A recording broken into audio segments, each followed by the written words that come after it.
Holy shit. I forgot I'm streaming already. Hey, YouTube. All right, we're going live in 3 seconds.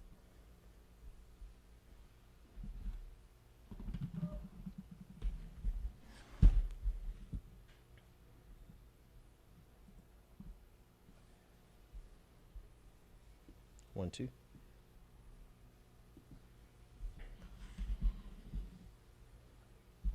The Benjamin Dixon Show is only possible with listener support. Go to www.thebenjamindixonshow.com to register for our blog and join the Progressive Army. And now, ladies and gentlemen, You're now about to witness the truth. it's the Benjamin Dixon Show. Welcome, ladies and gentlemen. Welcome to the Benjamin Dixon Show. I am your host, Benjamin Dixon. It is Monday night, August 8th, 2016. Thank you so much for joining us. I say this not every night, but just about every night. You could have been anywhere in the world, but you decided to be here with us. And I'm grateful, man. You could have been anywhere. And you think I have something worthwhile enough to say to show up night after night. And I don't take it for granted. I always try to make sure that I do have something valuable to say to you. So again, thank you for joining us. At the top of the show, I want to thank my patrons, because without you, we cannot do this. Without the patrons, there is no Benjamin Dixon Show. There's definitely no Benjamin Dixon Show in these studios, and there's definitely no Benjamin Dixon Show who actually has the time to do a lot more research and dig in deeper. So thanks so much to each of you who contribute. I want to thank my latest patrons, Sarah. Thank you so much for becoming a patron, and Cara, thank you so much for becoming a patron and joining the Progressive Army. The Progressive Army is a lot of things, but first and foremost, the Progressive Army is all of the followers and supporters of the Benjamin Dixon Show. Those who give a little, and those who give a lot, and those who just subscribed and liked and all those other things. We couldn't do without you. So welcome aboard to the Progressive Army. A lot happening in the news, and I quite honestly don't know where to start. Something just broke from the New York Times. A letter of 50 top senior GOP national security experts have all signed a letter stating that Donald Trump is a threat to national security. So we can talk about that. We'll also talk about Evan McMullen, who is running for president, third-party conservative independent candidate. He's running for president. I'll also be talking about the tragedy out of Kansas, Caleb Thomas Schwab, who died, son of a Kansas elected official, state representative Scott Schwab, who died on yesterday in a accident at a water park. We'll talk a little bit about that. A lot of Trump in the news, and a little bit of Hillary Clinton in the news. Some of the news is good for Hillary Clinton, some not so good, but we'll discuss it all. You can always, as always, join the conversation, 857-600-058, if you want to join in on the conversation and give us your input and your feedback. It is always welcomed. All right, with that being said, I want to start with a clip from Morning Joe. I think I'm going to start in reverse. So one of the gentlemen who signed the letter, the 50 top senior, officials who claimed that Trump, not just claimed, right? They very, very assertively. I mean, let me read some of the language that they used against Trump.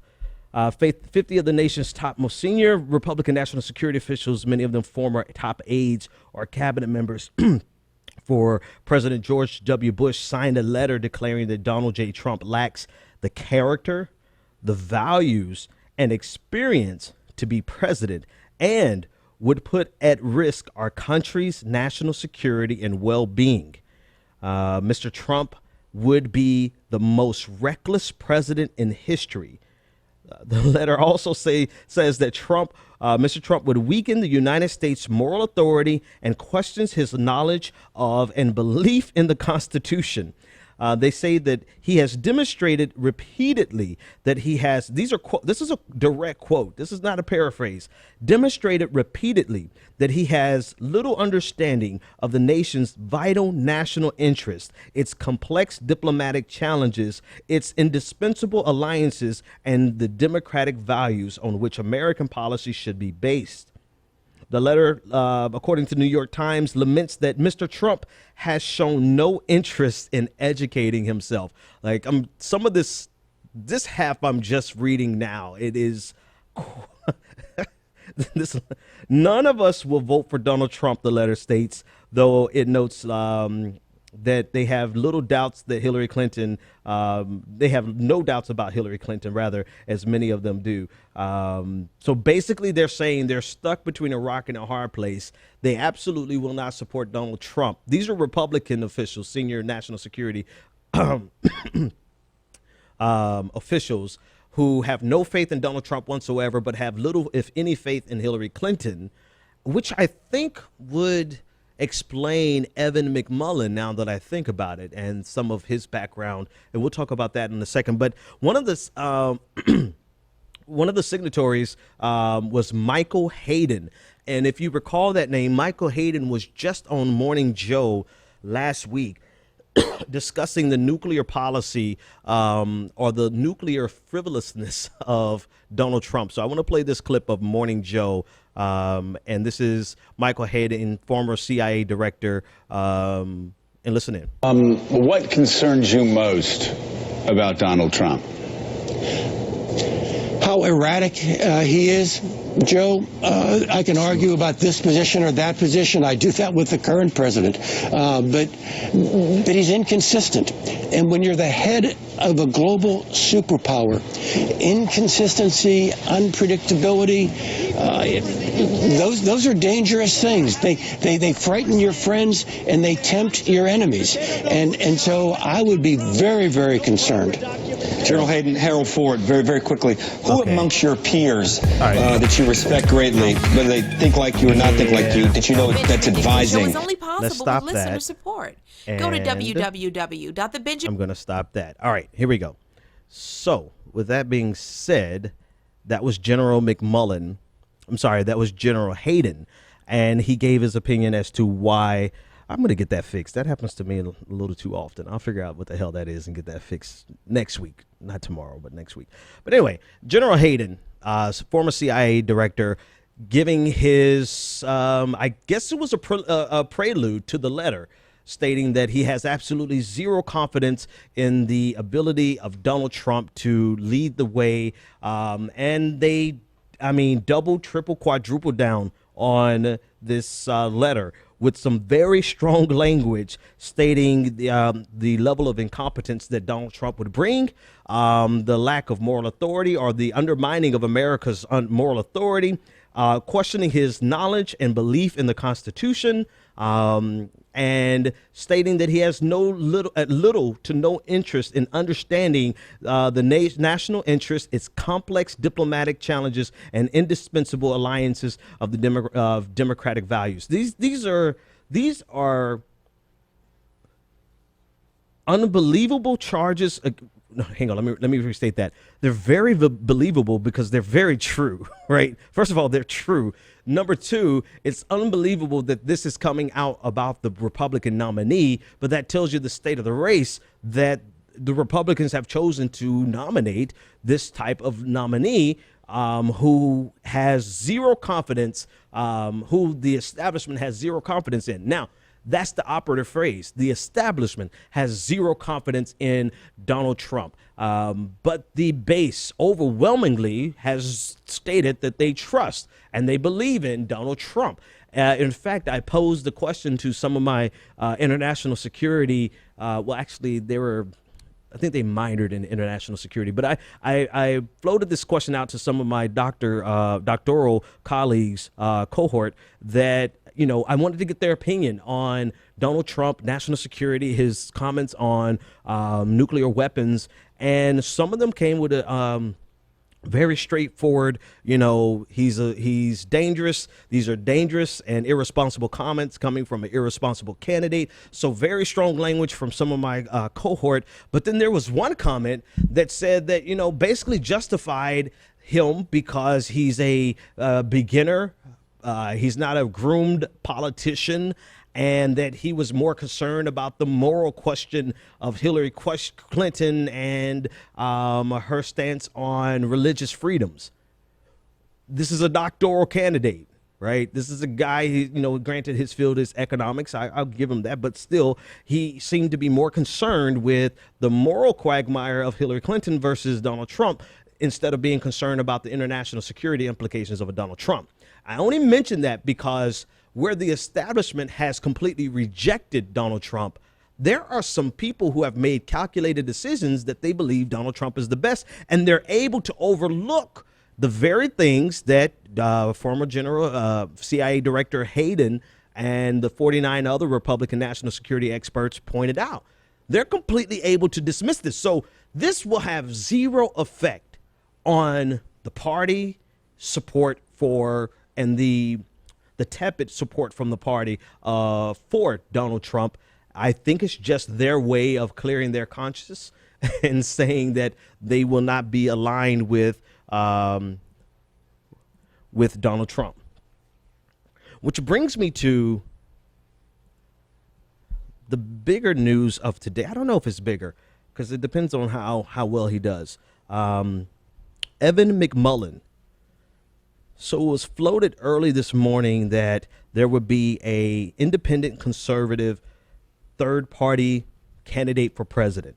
Now, they have been trying desperately. They started with Mitt Romney, trying to find anybody who would lead the charge of the Never Trump movement. And I think they finally have dwindled it down to this guy who's on your screen, Evan McMullen. He's 40 years old. He's running as an independent conservative for president. He says he's running because it's never too late to do the right thing. 40-year-old, former Goldman Sachs, MBA from Wharton School of Business. He is a Mormon. His undergrad is from, I believe he has 2 undergraduate degrees, one from Brigham Young University and the other one from the University of Pennsylvania. He says he was a CIA operative. I generally attend to anyone who can actually say that. I kind of, wonder exactly what type of operative, because most people who are anyway, I'll leave him alone. So anyway, he's running for president of the United States. He jumped from, this is no measure, right? But I'm in Twitter all day long, so I do gauge a lot by Twitter. He jumped from like 2,000 people this morning to 30,000 people by this afternoon. Not going to be enough to give him some type of social media advantage. But he has a track record in business and speaking. And actually, he was a policy director for with the House of Representatives. I forgot the exact position, but I don't have it here. But anyway, he is the anti-Trump conservative candidate that they pulled the rabbit out of the hat, and he is running against Donald Trump. Now, if it were possible, and I don't think it is, if he had enough money behind him, which I don't think he can get, it would have been interesting to see a person who positions himself as a serious candidate, someone who is ostensibly strong on foreign policy because it was a CIA operative. There are a lot of different types of operatives, but I'll leave that alone. It would have been interesting to see how McMullen could have taken away from Hillary Clinton's advantage of knowledge and substance over Donald Trump, because he would have been introduced, this McMullen guy could have been a substantive candidate with strong knowledge of foreign policy. But it's too little too late. I mean, I think it's all but impossible for him to poll soon enough for the first debate. What do you have to hit? 15%? I don't think he's going to hit that anytime soon, unless he has a tremendous amount of money coming in from Goldman Sachs. And we don't know. We'll see some fundraising dollars at the end of the quarter. So we'll see at the end of the month, actually. We'll see what he does. But here's his dilemma, right? So in terms of actually being a viable candidate for president, he can't be. Not at this point. So deadlines for ballot access have already passed in Texas, North Carolina, Illinois, Indiana, New Mexico, Nevada, Georgia, Delaware, Florida, Oklahoma, South Carolina, Michigan, Washington, Missouri, Arkansas, Kansas, Maine, Maryland, and Nebraska, New Jersey, Pennsylvania, Vermont, West Virginia, Massachusetts, South Dakota, and Wisconsin. So I believe according to 538, that's 294 out of 538 electoral votes that he is not eligible to get because the deadline to be on the ballot has already passed. But he is actually in time enough to give Donald Trump indigestion for Utah. McMullen is a Mormon, and he seems to be a serious person, a serious individual. I think it is a good excuse for maybe a write-in. I think people in other states that the timeline has already passed, maybe people will write them in for states that allow write-ins. But for Utah, I think he could give Donald Trump some pain, some headache on those 6 electoral votes. Ultimately, he is just an anti-Trump candidate. No chance of actually winning. This boosts his profile. This is a good profile booster for, I don't think this is going to hurt him at all. I think this only enhances his profile, launches him onto the national stage, a national platform. Everyone's talking about him and everyone's covering him. What does he have to lose? He cannot possibly look more imbecilic than Donald Trump. So in that regard, I think this is a win-win for Evan McMullen, and I think we'll probably hear more from him. Maybe he'll run for Senate somewhere in Utah, maybe in 2020 or 2018, depending on when the term is up. All right. In other news, I hate to do such a hard shift here. I want to talk about Caleb Thomas Schwab. Kansas State Police are investigating the death of 10-year-old Caleb Thomas Schwab, who died while riding the world's tallest water slide, Verholt. It's a German word. Caleb was the son of State Representative Scott Schwab. So Caleb died on yesterday, and Scott Schwab and his wife Michelle issued the statement saying that since the day he was born, he brought abundant joy to our family and all those he came in contact with.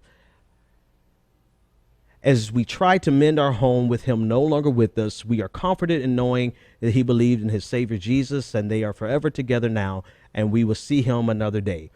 Some of the part guests, part of the investigation, they haven't released exactly how he died, but some of the part guests say that the slide's harnesses, this harness was not working properly earlier in the day. Caleb's older brother actually saw his brother die, and he told a worker that I just saw my little brother die because of one of your attractions. So it looks as though Caleb may have been too small to be on the ride. One last quote was that he looked too skinny and he shouldn't have been on the ride. So there's no confirmation from the police or the state police as to how he died. But this just happened last night. So definitely, tragic story. I couldn't not talk about this, not because his father was a politician, but because it's just a tragedy to see something like this happen, and to realize the statement that got me the most was that they have to try to mend their home with him no longer there.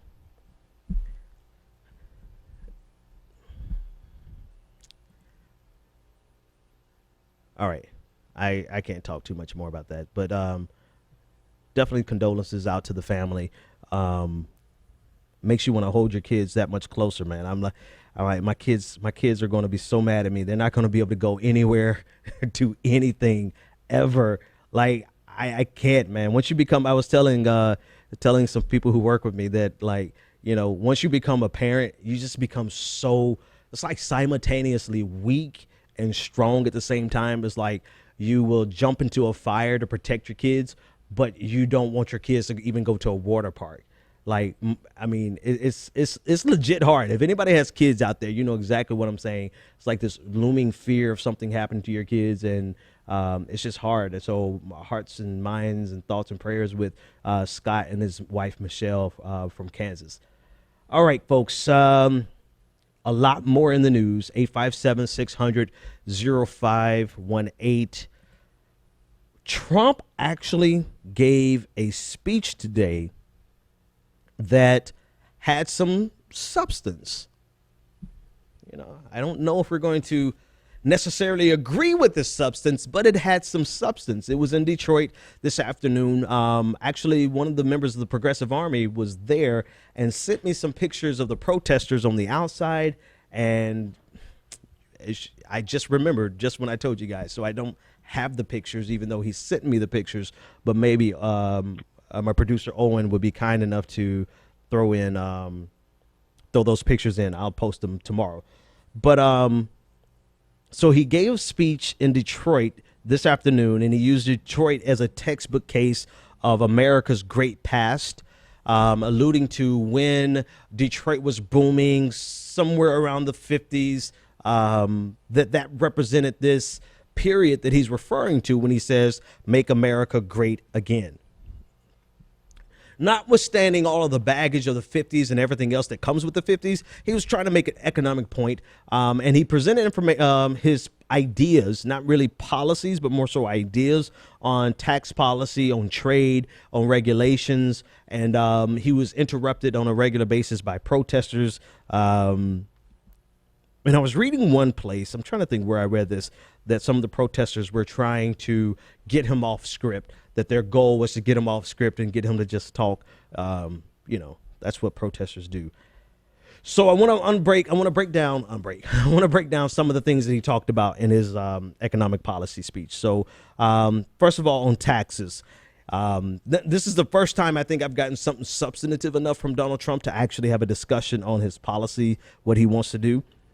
Trump wants to reduce the tax brackets from seven brackets down to 3. And this is a quote from his speech. He said, "Our current tax code is so burdensome and complex that we waste 9 billion hours a year in tax code compliance. My plan will reduce the current number of brackets from 7 to 3 and dramatically streamline the process. So the top tax bracket would be those earning $189,301 to whatever, to a billion, to infinity, right?" So, all right. So the first question is the number of brackets the reason why the tax code is so complex? Because that's what he's trying to pass off here. He's trying to say that by breaking this down from 7 brackets to 3, we're going to make it more efficient for America to file their taxes. And we're going to save countless hours and save companies and individuals in this case, millions upon millions of dollars in tax preparation. But it's something that one of my researchers pointed out. The thing about this is that the tax code isn't complex because of the number of brackets.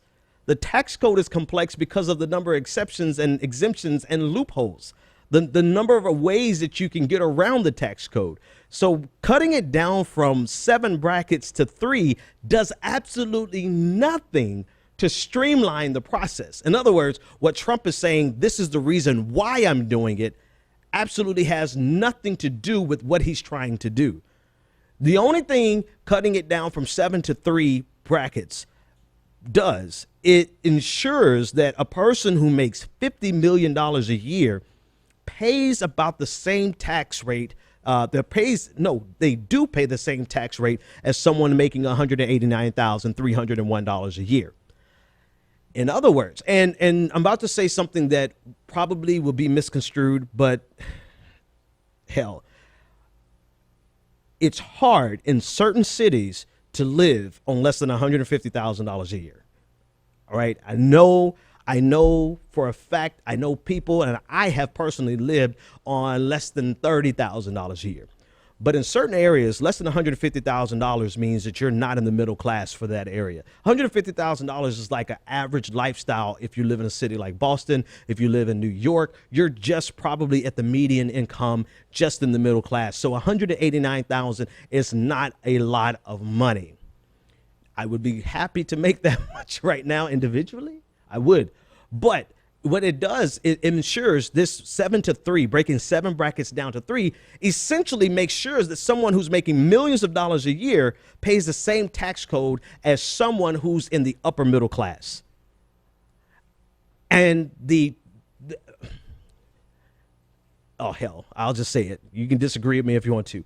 The toughest place to be in terms of the tax code is to be in the middle, in the upper middle class, to be making more than $100,000 a year. Because if you're making more than $100,000 a year, $120,000, $130,000 a year, you owe the federal government. You get no exemptions. You don't care how many children you get. You know, you don't get any child care credits or anything like that. You owe the government, and you're not getting anything from the government. So the first thing that jumped out on the paper for me is that he is flattening out, right? He's basically making a regressive tax code, first of all, and he's flattening out the tax code so that a millionaire can pay, not even a millionaire, billionaires will pay the same rate as someone who is just in the upper middle class. So he's creating a regressive tax code, and his justification is that he's trying to simplify it, yet he's not addressing the things that would simplify it, which would be to get rid of all the exemptions, all of the loopholes, all of the exceptions. He doesn't want to get rid of that because that actually benefits the wealthy. And those who are wealthy can actually afford to pay for those countless hours. So it's no skin off their back to drop $30,000 on a tax accountant for a cycle so that they can save millions of dollars, right? And so they have no problem with the complexity of the code. I remember sitting with my accountant one time, and he showed me his bookshelf with the tax code for 2006. Well, hell, what year was that? 2011. The last time I was in his office. But there were volumes of books, literally thousands of pages that he could go to and pull out and say, you're eligible for this and this exemption and this, we can fix this for you. And I only had access to that because I actually made enough money then to do something like that. So it's not a problem for somebody who makes the money to go to a tax accountant and drop whatever they have to drop to get these loopholes and save all kinds of money, right? So he's positioning this as a means of appealing to people who are frustrated with the IRS, frustrated with the tax code because they can't do it by themselves, right? And they don't want to pay a tax accountant. But in reality, he's not even fixing that problem. He's just flattening out the tax base. He's making a more regressive tax code. But I don't know if his supporters actually care about that. He's looking to remove the carried interest loopholes. It's a standard Republican tax cut in many ways that he's offering in other places. He says that these reforms will offer the biggest tax revolution since the Reagan tax reform, which unleashed years of continued economic growth and job creation. I should read this line for line. my research assistant put in here, too bad that 40 years was wait, hang on. Too bad that was 40 fucking years ago. I thought you were gonna say it was a fucking terrible 40 years. But anyway, one bright spot, sorry guys, it was an inside joke. One bright spot was his childcare. That appealed to me. He said parents can fully deduct the average cost of childcare spending from their taxes. Like, whew, that's huge. That's huge because I pay more in childcare than I do living expenses. So that would have been huge. But too bad my kid is going to public school starting next month. So it really won't help me too much. But it'll help, you who are getting ready to have kids. But anyway, all right, so on corporate taxes, he's saying no American company, this is a quote, Donald Trump said, no American company will pay more than 15% of their business income in taxes. In America, our average effective tax rate is 27.1%. Right. So everyone always uses 35% as that's what they quote and say, America's taxes are far too high. And they quote 35%. Well, the average effective rate is about 27.1% compared to 27.7% for the other 30 OECD countries. So our effective tax rate is actually on average lower. Granted, there are some nations like Ireland and Singapore who have ridiculously low effective tax rates, which is why you see companies setting up shop here in the United States, but also in Ireland, also in Singapore. I forgot the tiger. My last economic course was too long ago. But essentially, he's trying to appeal to this standard Republican talking point on corporate taxes as well as income taxes, when the reality is that he's not going to address the underlying issue. In either scenario, he's not going to address the underlying issue. No surprise, right? But the reason this is worth talking about is because this is a standard Republican ploy. This is what they do. And they talk about the complexity of the tax code, and their solution is to lower the brackets or flatten the brackets, rather, not addressing the complexity of the tax code, because the complexity of the tax code actually benefits the wealthy to the detriment of the poor or the middle class. And in the corporate tax rates, he's not addressing the fact that it's essentially a race to the bottom. If we start lowering our effective tax rates and our quoted tax rates to 15%, this is not going to stop companies from doing what they have been doing for years, which is claiming their earnings in a foreign country so that they can pay a lower tax rate in that country. Companies will always seek out the lowest tax rate possible, and chances are they're going to find countries that will accommodate that. So that's the underlying problem, is that so long as we as nation states compete with each other by lowering our tax code, then we're going to always have to lower our tax code lower and lower and lower. It's a race to the bottom. But Donald Trump will not state that. He's going to make it seem as though all we need to do is lower our tax rate and companies will start coming back and bringing money back to the United States. All right. So, which goes to the next point, is that he wants to remove corporate tax inversions, and his plan is to give them a 10% tax holiday. Right. Corporate inversion, the tax dollars that are overseas that they claimed that they made overseas, paying a lower tax rate. Those dollars are still technically on paper overseas. And he's saying that we can repatriate those funds if we give them a corporate tax holiday of 10%, which is lower than even his proposed tax rate of 15%, which is exactly a tax holiday. I think the last time we had a tax holiday was with George Bush, and was either 5% or 10%. I know it's a big difference, but I'm going off of pure memory at this point. So this is a giveaway. And all corporations have to do for these giveaways, and you have to watch Democrats also, because Democrats will do this as well. They will give them a tax holiday, and they will have to sit on their funds overseas for 4 to 8 to 12 years, and then they can bring those funds back at a much lower rate than they would have if they had declared those earnings here in the United States. So standard ploy.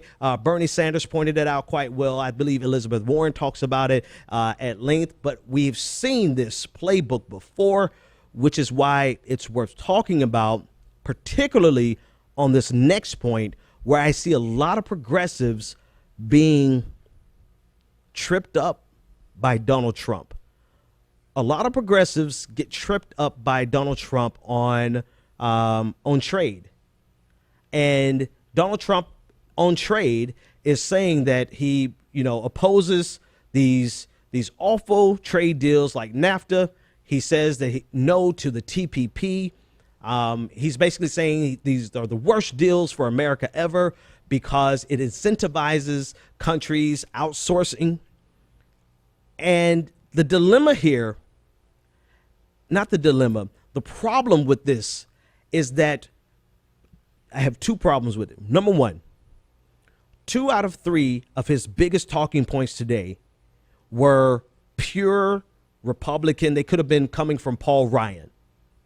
They could have actually, they fall right in line with Paul Ryan's plans.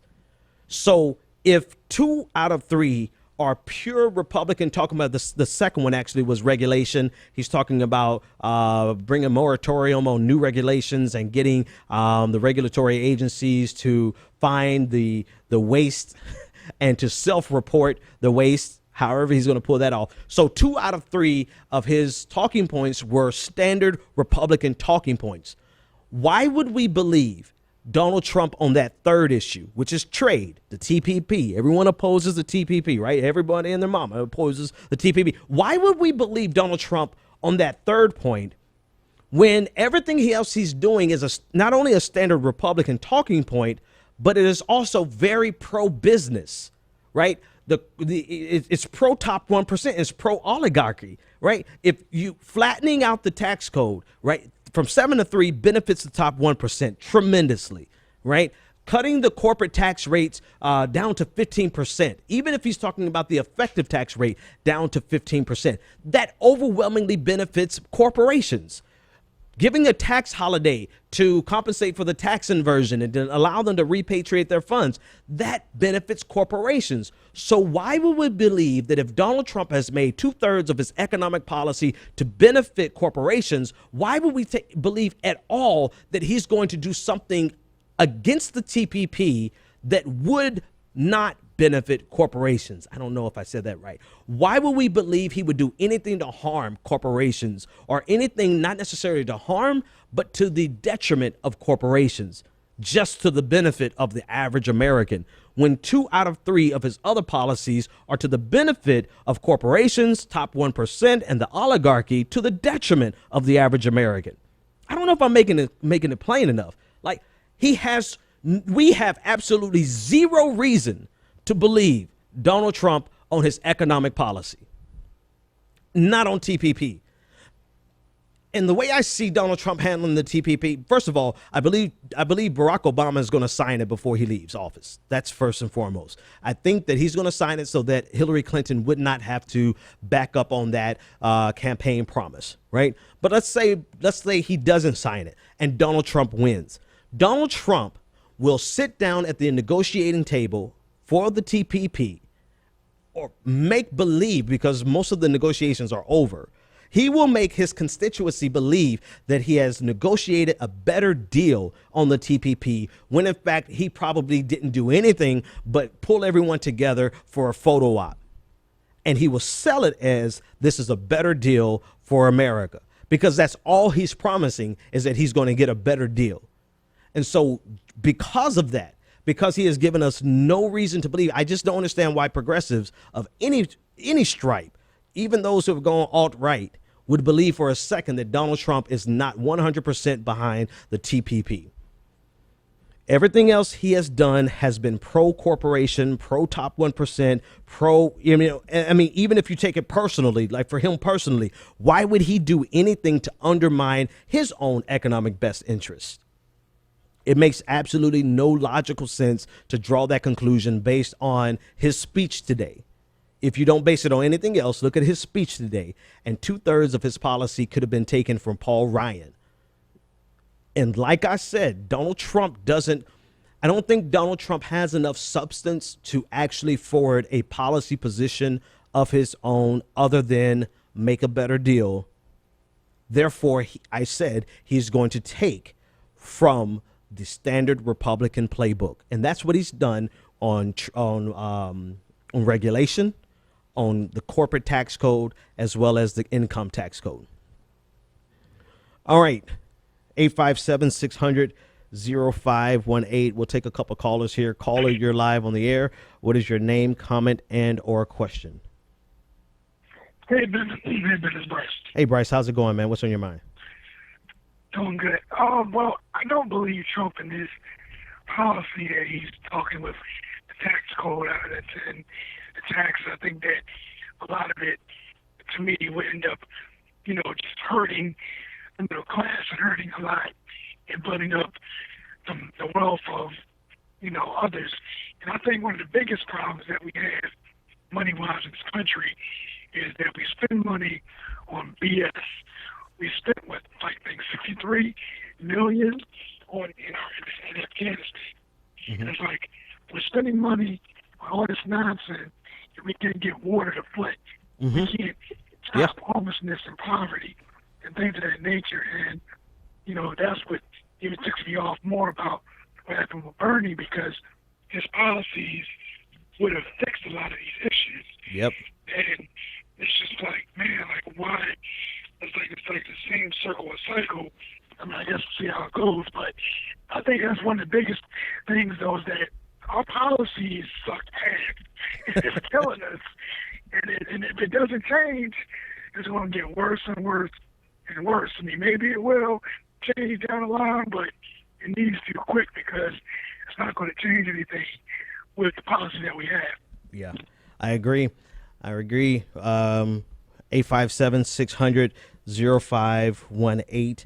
I want you to get in on the conversation before we move on. Let's talk about anything we've covered so far tonight, including everything from Evan McMullen. I was mentioning on Twitter, it's hilarious how just today McMullen took out, this morning he had Goldman Sachs in his bio, and by the start of the show he had already removed that. He's just anti-Trump candidate. Also want to talk about, the national security officials on the Republican side who refuse to support Trump. Not all of them, but some of that circle is actually gravitating over to Hillary Clinton. It was floated today, and I won't say concretely, because I haven't found more than one source, so I can't really verify it, but it was floated today that Hillary Clinton is seeking the endorsement of Henry Kissinger, which, should set off some red flags. There are a lot of neoconservatives who are going to support Hillary Clinton at this point. So, even though this batch of 50 said they couldn't support, there are others that are. And I was saying, it's amazing that this election, I've said it last year, and I was right on it, that this election in a lot of ways is a realignment election. It's allowing Hillary Clinton is drawing more conservative people who just cannot identify or support Trump. Republicans are gravitating over to Hillary Clinton, and she, in a lot of ways, is truncating the progressive base, because she's expressly, in some of her decisions, she's pointing out that she doesn't really need the progressive base. So in a lot of ways, this is a realignment, or even a election of unification, right? And if this plays out in the extreme, it almost creates one party, right? So where the Democrats and Republicans have been two parties, opposite side of the same coin, essentially one party, one neoliberal party. Hillary Clinton represents a merger between those two, and it's only happening because of how imbecilic and how extreme Donald Trump is. So in a lot of ways, Donald Trump is helping to exacerbate the demise, or to hasten the demise of the Republican Party. And, thank you, Donald Trump. We appreciate that. So then the only people left to fight would be the conservatism inside of the Democratic Party. But that's one hell of a fight, because you're talking about major donors from both, right? Like they don't have to donate to two different parties anymore. If this realignment is taken to the extreme, the logical extreme, they only have to donate to one party. And it creates a very, very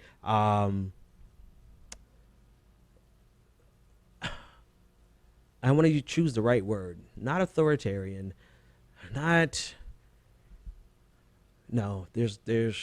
creates a one-party system. I'll leave it without any hyperbole.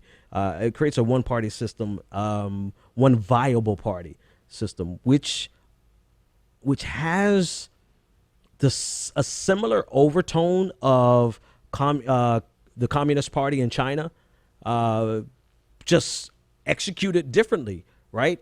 You create one party that's so extreme that it's no longer viable on a national level.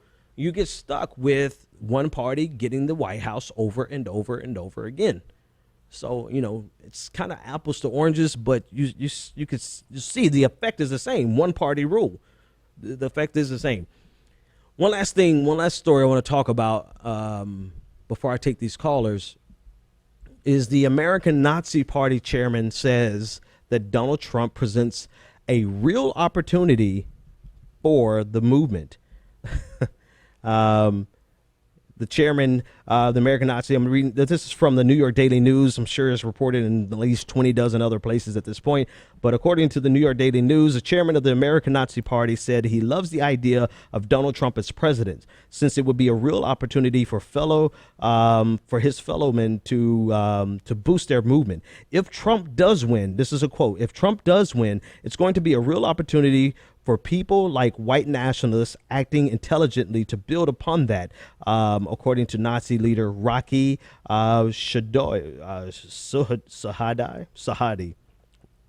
Hell of a last name. So he said this on his broadcast, according to the New York Daily News and BuzzFeed News. So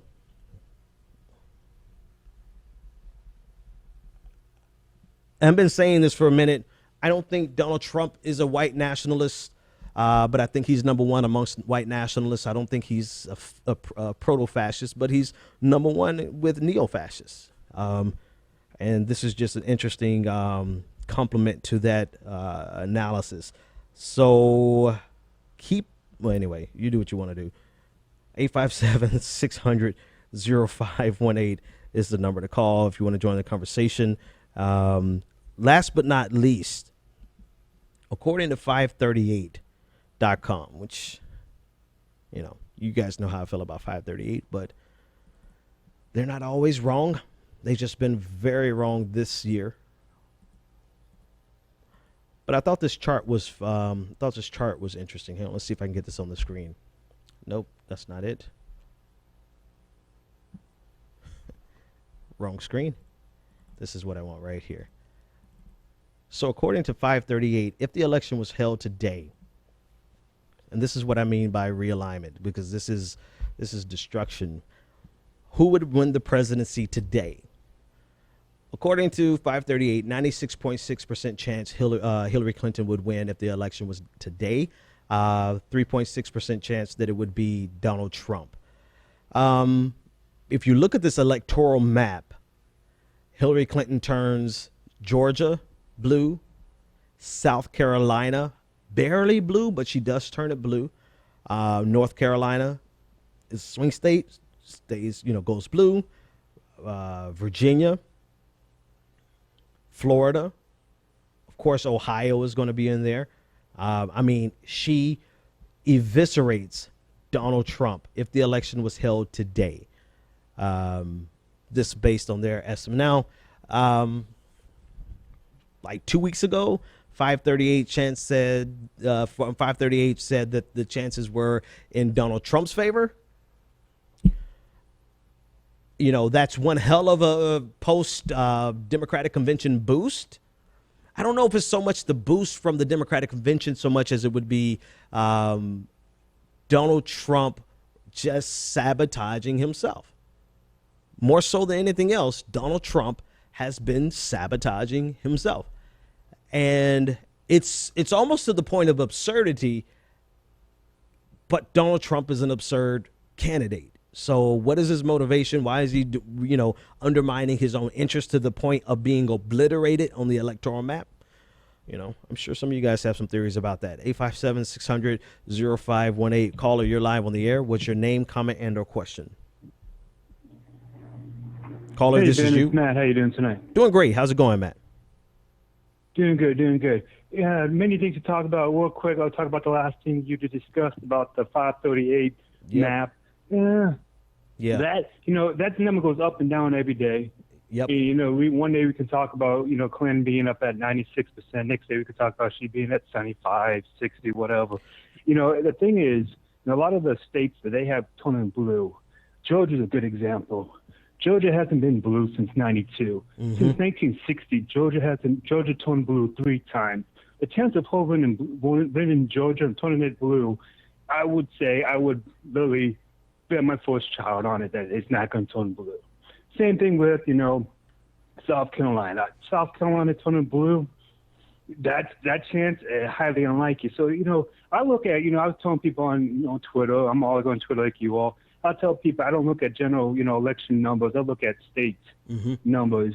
And right now, states that, have clearly Clinton in the lead, those polls, if you look at the rest of the polls, she might be either tying with Trump or losing to Trump. And so those numbers are going up and down, up and down. So, yes, taking a snapshot, she might be winning every state at this moment.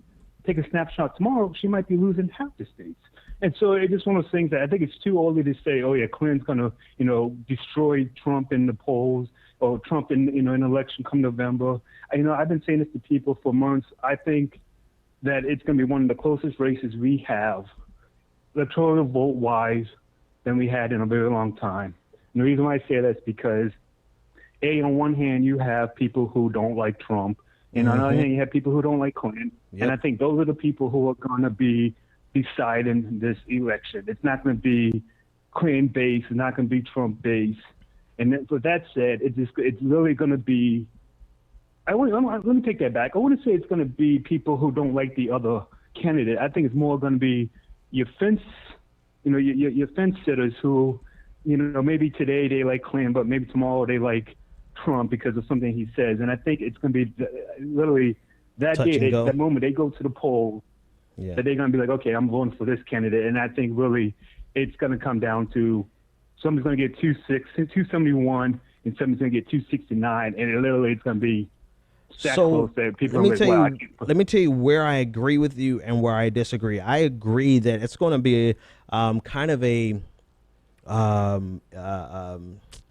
impulse decision. I think there are going to be a lot of people who make up their mind in the poll booth, and that's a very, very dangerous place for this race to be, right? Because that could go. I mean, hell, that can go either way. People might get in there and play damn eeny, meeny, miny, mo, like Negan on The Walking Dead. It could get that kind of ridiculous. That being said, I do think that the general election polls at this point actually have some validity. Right now, Hillary has, even with Jill Stein and Gary Johnson in the mix, Hillary holds a 7-point lead victory over all of them. And she's this week she's up in every single poll. I think they do have some validity. I think we can't dismiss them, but I agree with you on the 538, their percentage chance. It's that one changes almost every hour with them. Well, no, I agree with you. It's going to come that when it comes to popular vote, Clinton's going to kill Trump in that number. She's going to get 65 million, whatever the case may be, and he's going to get 50, 52, 53 million votes. Yeah. Clinton is going to wipe the chart with him in popular vote. That is no ifs, ands, or buts about it, because the states like California, New York, Indiana, the states that will go blue and always will go blue no matter who's running as Democrat. Yeah. In Washington, Oregon, and whatnot. And I say, and again, yes, some of these polls that they have for general election, I will, again, it's the argument I've been making on, Twitter lately, is some of them all, I would say, yes, she might be 4 or 5 points ahead. But there's been some polls that come out that have her 13, 15 points ahead within 2 to 3 weeks of the last poll they did. I'm looking at that going, there's no way Hillary Clinton went from 2.3 points up to 15 points. Yeah, just because Trump said something stupid to a baby, or he, maybe, Matt, comment to the. Yeah, Matt, I got to cut you there so I can free up the line for the rest of the callers. But you actually alluded to something that I was getting ready to say. There's been a concerted effort by media to undermine Donald Trump, right? The media is 100%, notwithstanding conservative media, but just the media in general. CNN, MSNBC, the mainstream media, they have gone into full meltdown anti-Trump coverage. So if she does have an advantage over Donald Trump, 100% chance that the media has a role to play in that. I mean, no question whatsoever that they have a role to play in that. I think they should have done that before he became a viable candidate in the first place. I think they're a year late and too little, too late. And I think it does a disservice to in a lot of ways. They should have Donald Trump should not be the nominee. And you realize now, if Hillary Clinton was running against a John Kasich, I mean, she'd get blown away. She would have a hell of a race against somebody like Marco Rubio, but I think she'd get blown away. So saving the input from the media, I just don't know. I don't know what these polls would actually look like. But the 14-point spread that she got, that was from I can't remember exactly which poll, but that was an outlier. So she has an average of Real Clear Politics average of 7.2 points above Donald Trump, and that's including Gary Johnson and Jill Stein. So it still looks like it's going to be a President Hillary Clinton saving some type of October surprise, any type of terrorist attack, because that always plays in favor of Republicans, and save any type of other controversy like the DNC leaks. It looks like you're going to be handling or dealing with the President Hillary Clinton. All right, folks. Just seeing if I covered everything I need to cover, and I have. Except this last caller. Caller, you're live on the air. What's your name, comment, and or question? Hi, Ben. This is Vita from San Leandro. Hey, how are you? Good to hear from you again. Huh? Oh, I was saying, good to hear from you. How are you? Oh yeah. Hey, Ben. I you know what I see this polling about Hillary ahead. The problem mistake that we make, if we gonna call ourselves the progressives, is that that jump is nothing but the media, mainstream media, and newspapers and blogs pushing Hillary, going after Hillary for her policies. They're just focusing mainly on Trump, on Trump, or everything he does.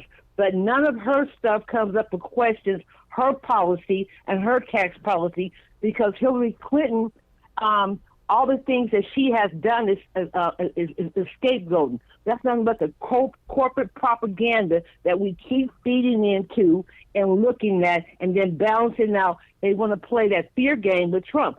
I would say let both of them just fall, because they already, the corporate and the money rich people have already captured democracy.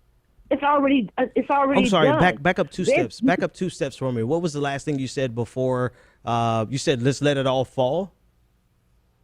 I mean, at some point, when something is so diseased that sometimes you just have to. Sometimes you have to start over, and you have to suffer sometimes to go through it to get something better. Do you let's explore this. Lex, do you mind if I use you as a? We keep on holding up to Hillary. I mean, I think about so many things that have been done and not said. We lie silently, especially the things that affect. I hear Tom Harden today. He tells us that we're stupid. That black people, you better go out there and get out there and vote for Hillary, or you're going to be in trouble. Hang on, hold on. You're saying a lot, and I want to make sure I capture this. And we're already after 10, but I got to have this conversation. All right. So Tom Hartman said black people need to get off to make sure they go vote for Hillary. Yeah.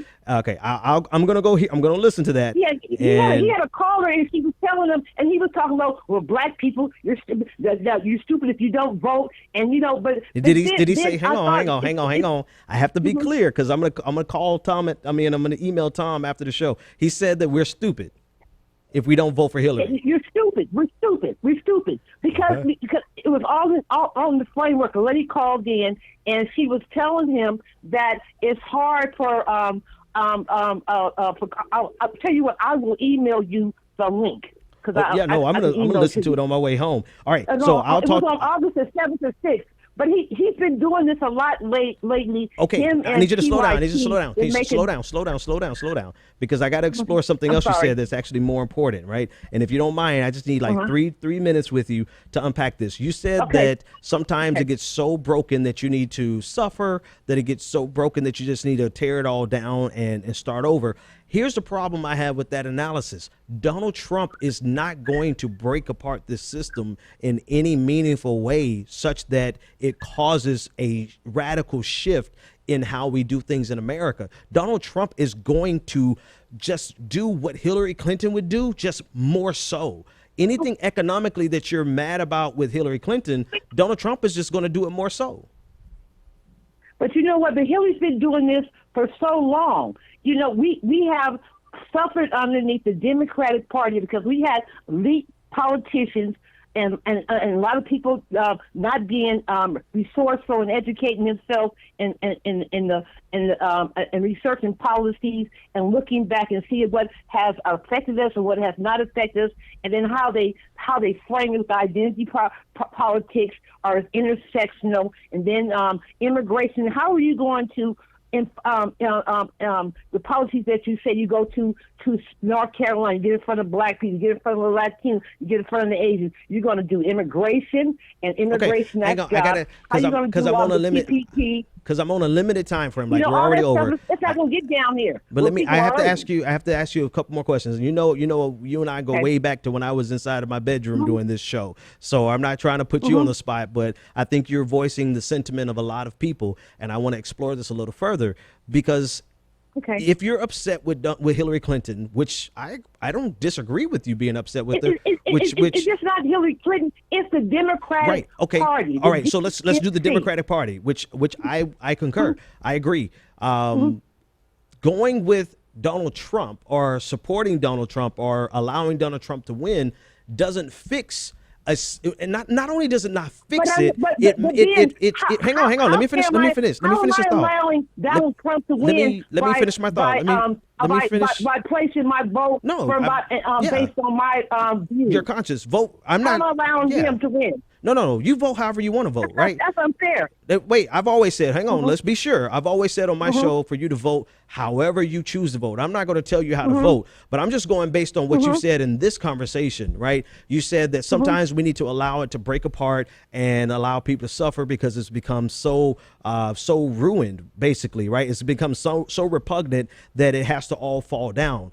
So I'm just basing it off of what you said. I'm not telling you who to vote for. I've never done that, and I never would. The other reason why I say this, Ben, is because my California vote and how those 200-something delegates got Hillary the nomination when we had ballots in California that wasn't even cast, and everybody just glossed over it like it wasn't nothing. I'm with you. I just want to. If I don't vote, I just want to explore your premise because it's very important. Because I just want to make one point. To me, and this is to me, I have a lot of problems with the Democratic Party. But that would never allow me to run to the Republican Party because the Republican Party is like the Democratic Party on steroids with their problems.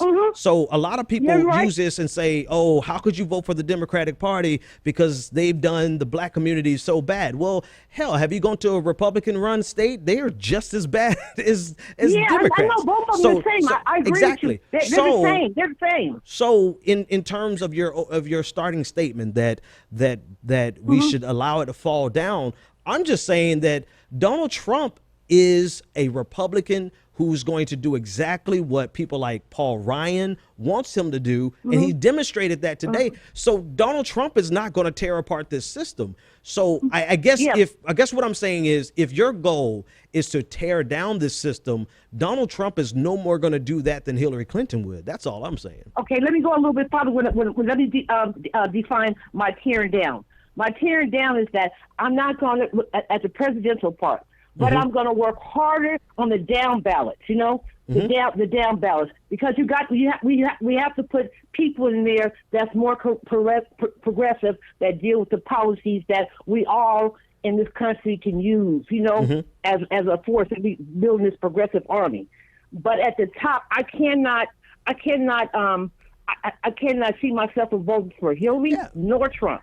Okay, I there you go. I will not do that. But I will still participate in democracy, even though my vote got screwed up. I mean, to this day, you know, that. But then how we framed it, it's like like we live in a republic, right? And then they say there's direct and indirect democracy, because direct is when you go out vote and directly vote. versus Indirect representatives. is when it goes to the Congress, you know, to the people. And so then my voice, by a lot of our voices is not being heard, because then we elect somebody, we got to fight them and follow behind them, call them, and all that. It takes a lot of work. Let me jump in there. People don't have the jobs, or 2 or 3 jobs, or I think about those parents that are working hard. It's not me. I'm retired now, but I'm concerned about other people, whether they're black, brown, or whatever. I just don't like the struggle to see them have to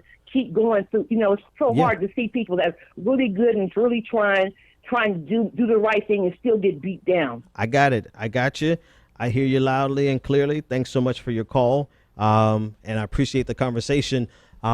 Just the last thing I would say about that is, my only concern with that train of thought and that train of logic is that it indirectly puts people in a supportive position of Trump, to the defense of Trump.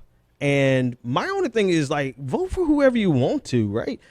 I've said this more than a dozen. I've said it at least 100 times on this show. Vote for whoever you feel comfortable voting for. But what you can, and you didn't say this, Vida. You didn't say this, but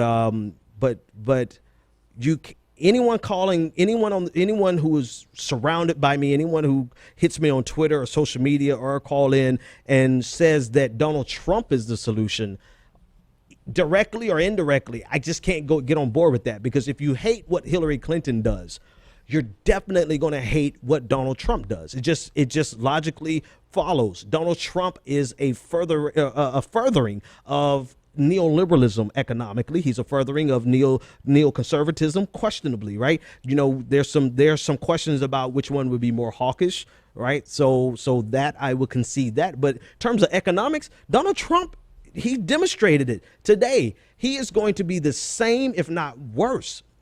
Let me qualify that even better. He is going to absolutely be worse economically than Hillary Clinton. So if we're dissatisfied with the Democrats, which I understand and I agree with, and you can't find yourself voting for Hillary Clinton, I understand, and I completely identify with that.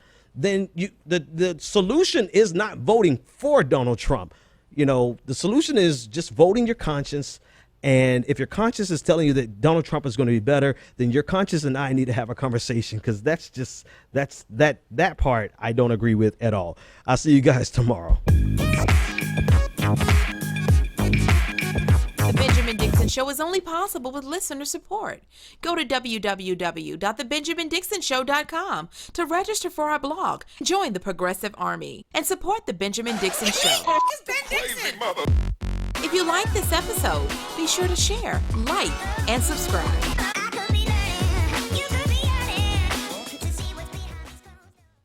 Consider becoming a Patreon. Go to www.patreon.com/The BPD Show and support The Benjamin Dixon Show.